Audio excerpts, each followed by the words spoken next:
Jeg har valgt at snakke om forsøget med de to forskellige snore med to forskellige længder, der trækker i et lod.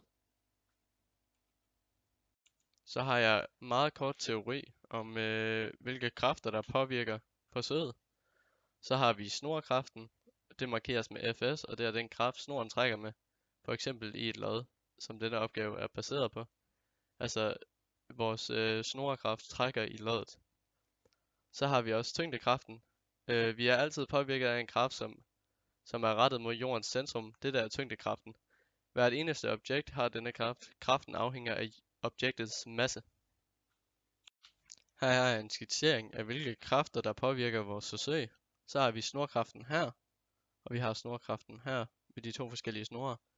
Og så har vi tyngdekraften, som påvirker vores lod. Vores tyngdekraft påvirker kun y-aksen, og den påvirker den nedad. Den går ikke hen ad x-aksen. Så har vi vores snorkræfter, som både går hen op ad y-aksen og hen ad x-aksen. Det skal vi bruge til vores ligninger senere i opgaven. Og vores formål med det her forsøg var at bestemme kræfterne i to snore med forskellige længder, der sidder fast i et lod. Så har jeg opstillingen af vores forsøg. Her kan vi se på tegningen, der har vi et lod her. Så har vi en snor her og en anden snor her med to forskellige længder. Og så har vi et stativ her, som hænger fast i snoren, og et stativ her. Så har vi resultaterne fra vores forsøg, det vi har målt nede i lab. Her målte vi, at loddets masse var på 70,1 gram, og længden mellem stativerne var 23 cm, og længden af den ene snor var 17 cm, og længden af den anden snor var 8,3 cm. Her har vi første del af vores resultatbehandling. Først så skal vi regne de to vinkler, vi skal bruge. Vi kender fra vores forsøg længderne på vores sider, så vi kan opstille en trekantudregner, og så ved vi, at her kan vi se, at vinklen på den her vinkel er 35, og den er 90.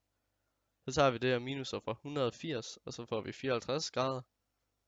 Så tager vi herover, der ved vi, at vinklen er 16, og vinklen er 90 her.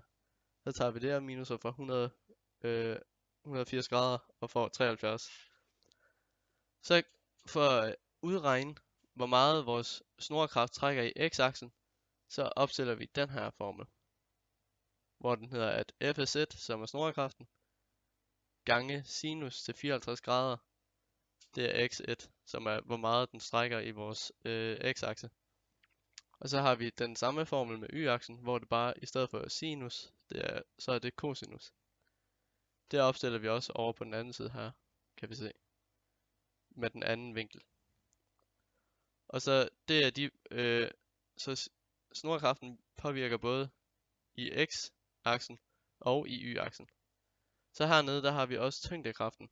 Den påvirker derimod kun i vores y-akse. Her har vi den, så det her det er vores loddets masse, og det her det er Danmarks tyngdekraftværdi. Så ganger vi dem sammen, og så får vi 0,688382 Newton. Her har vi resultatbehandlingen del 2. Så har vi ligningen for vores y-værdier og x-værdier stillet op her. Vi kan sige, at x-værdierne er lige med hinanden, fordi at vores objekt står stille. Så snorkraftværdien x1 og snorkraftværdien x2 er lige med hinanden. Og så har vi y-værdierne, snorkraft y-værdierne lagt sammen er lige med tyngdekraften, fordi vores objekt stadigvæk står stille. Så isolerer vi Fs1 i vores x-ligning, vores første ligning, og indsætter det på Fs1 plads i y-ligningen hernede. Så får vi kun Fs2 i vores ligning. Så regner vi alle vores sinus og cosinus værdier ud. Så får vi Fs2 på den ene side, og så har vi tyngdekraften på den anden side. Og så kan vi finde Fs2. Her har vi så resultatbehandlingen del 3. Så dividerer vi for at finde Fs2-værdien med det tidligere tal fra det sidste slide. Så finder vi ud af, at Fs2-værdien er 0,7004 Newton. Så for at finde Fs1-værdien, så bruger vi den tidligere ligning, som vi har opstillet med, og så indsætter vi vores Fs2-værdi her. Så beregner vi FS1-værdien til at være 0,8293 newton. Så dobbelttjekker vi vores tidligere x-ligninger og vores y-ligninger for at tjekke, at det er rigtigt. Så vi indsætter vores FS1-værdi og vores y-værdi, tjekker det samme på begge sider. Det samme hernede. Der tjekker vi, at vores y-værdier sammenlagt giver tyngdekraftværdien.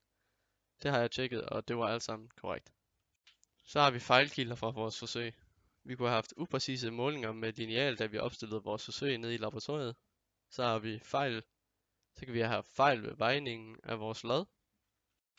Og vi kan hermed konkludere, så vores konklusion der er, at vi kan hermed konkludere, at vores nordkræfter er på 0,7004 newton og på 0,8293 newton.